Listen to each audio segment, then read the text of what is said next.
This video is going to be about the dimension of trust.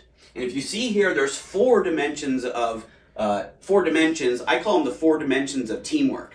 Okay? You can find this at the back of my book, The Leadership Space, and I will also be creating a series of videos where we're going to dive into all the different awesome learning points about all of this. This particular video, though, I want to talk about a concept called Background of Rapport, which is directly related to creating trust with people. So I want to ask you a question. I want you to think about this for a second. What is trust? Right? Like, we know that trust is important in leadership relationships. It's important in all relationships. As a matter of fact, if you think about what's going on up here with these top 2 dimensions, you see that these 2 dimensions, trust and communication, fundamentally create the quality of the relationships you're in. And if you think about the kind of results you want to create with people, which, by the way, is this level down here, results are a function of accountability and problem solving, okay? If you want to create great results with people, what you'll understand over time, and test your experience, you probably already know this, the quality of your relationships is the main driver behind the quality of the results you get. Whether you can resolve a problem or not is often linked to the level of trust and communication you have with the person you're trying to resolve the problem with. Okay? So what we're talking about in this video is the power of trust, and in particular, this tool called Background of Rapport, which is like a superpower that you can have to actually create trust much more easily in any circumstance you're in with other people. Now, what's interesting about this? I asked you a second ago, what is trust? Like, what's trust based on? What's it rooted in? You know, and years ago, I was really thinking about this. I drafted a bunch of articles, and eventually they'll be going to become a second book. And I started really thinking about, like, what is trust? There's a lot of research out there, and it turns out that trust is actually an emotion. And you know that. Like, you know when you trust someone, you know when you don't. Like, it's really, it's very interesting, like, when you're laughing at a comedian. Like, you have this experience of, like, I don't know, I do. When I'm laughing really hard with a comedian, I feel like I trust them for some reason. You know, and the reason why is that trust is an emotion. It actually releases this chemical in our brain called oxytocin. And when we have a strong bond with someone, we feel socially connected. We feel that social emotion, okay? When we feel trust, we also feel something else, which is really the deepest root of trust. When you feel trust with someone, what else do you feel? You know the word I'm going to use, right?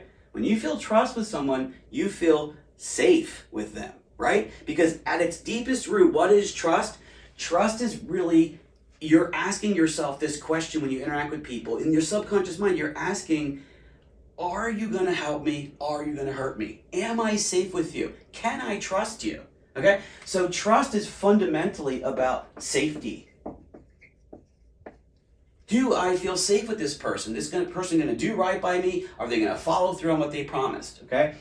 Can I trust them? Do I feel safe? The second part of trust is understanding. Do I feel understood by this person? Can I open up to this person? Are they going to judge me? Are they going to make me feel stupid? Are they going to make me want to expand and, feel alive? And so trust is about safety and understanding, but that links down to something a little bit even deeper, and that has to do with the level of emotional connection we have with the other person, this level of emotional resonance, okay? When we have a feeling of emotional connection or resonance, like laughing with the comedian or getting along with a good friend, there's a feeling in your belly that everything's okay. I'm safe and I'm understood. As a leader, if you can create that experience for another person, that emotion of safety, that feeling of being understood, you will be able to create trust at a very dynamic level. And when you create trust at a dynamic level, you're going to be able to cause outcomes that weren't possible before you did that. So that leads us to this tool of Background of Rapport. Like, what is it? Like, what is rapport, right? Rapport is this sense of connection that comes when people have a commonality of experience, right? Like, think about the level of, like, the kind of rapport you have with someone that you've grown up with. Like, you could look at each other across a crowded room and you can kind of get, I don't like this party, let's just jet, let's get out, let's leave, right? Or, some other experience with that person. You can communicate without even words because you have such a background of rapport, such a deep connection, so much commonality of experience, so many common memories where you kind of get where the other person is coming from and where they're going to go, okay? So background rapport is actually making an effort to build a commonality of experience with people. Now, this can mean in a professional setting or in other settings. It's literally stepping away from the business at hand and backing up into the human being that's in front of you. Like, you see this very often in sales conversation or sales calls where there's some chit chat before the meeting, which seems so irrelevant and meaningless based on the fact that you're trying to close a deal and have them sign a contract, but you're going to spend 10-15 minutes talking about their kids or their vacation or the pictures on the wall. Why?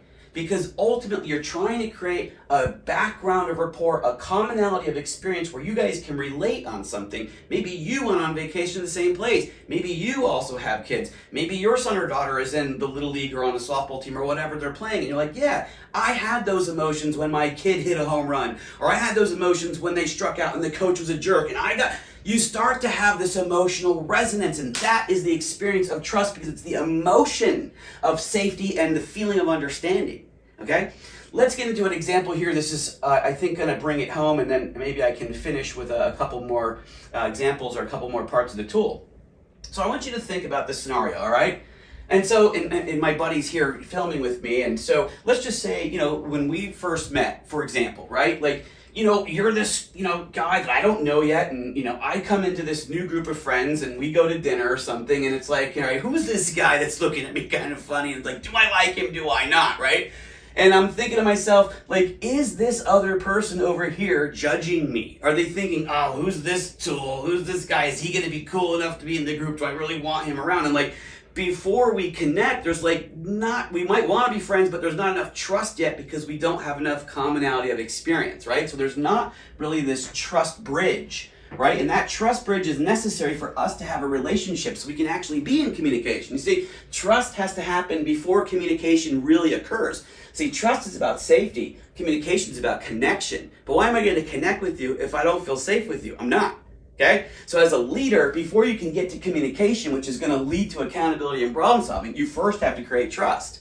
Well, how do you create trust? Well, background rapport. First thing you can do is to tap into a common experience. So I sit down with you, right? And we're sitting at dinner and I'm like, dude, where are you from? And you say, oh, I'm from here. And maybe I'm not from there yet. I'm like, all right, well, what kind of movies do you like? Oh, you saw the latest Star Wars movie, whatever. Maybe it was years ago, right? You see the latest Star Wars? Yeah, it was amazing. You just see that one scene and Yoda was freaking out. Like, all of a sudden now we're resonating because you had the same experience in the theater I did. You're like, whoa, this is an incredible, powerful, magical experience. Power, the force, good, evil, victory, defeat.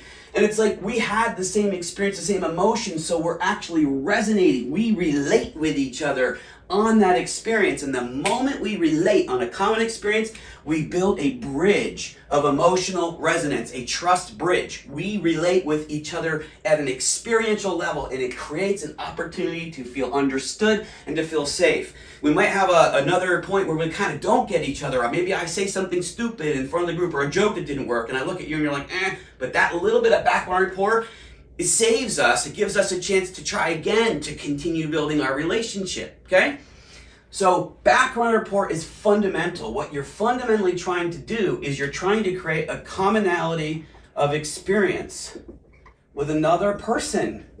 You're trying to say, what do you care about? Where are you from? Where are your dreams? Where are you going? What's happening in your life? How did you grow up? Tell me about it, because the more commonality, the more experience you have that's similar, you're going to resonate emotionally. Commonality of experience. The other thing would be to create the sense of understanding, right? Which ideally goes to non-judgment. It's like, I might not think the same way, but at least I understand you.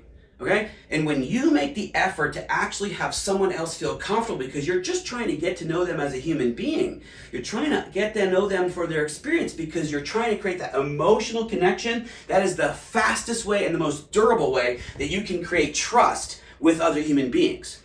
Now, granted, there's more to this, right? Which will have to be a different video. We go deeper into what trust is and how you maintain it over time. It's not just getting to know people. If you don't keep your word with people, if you violate people's boundaries or their ethics, of course you're going to break trust. But the point is to get into the experience or the emotion of trust. It's about background and relatedness. In future videos, I want to talk to you about two other dimensions of trust. One will be professional trust, which ultimately comes down to, your competency, your reliability. Can you actually get the job done? Are you going to keep your word? Can I trust you to deliver the outcome?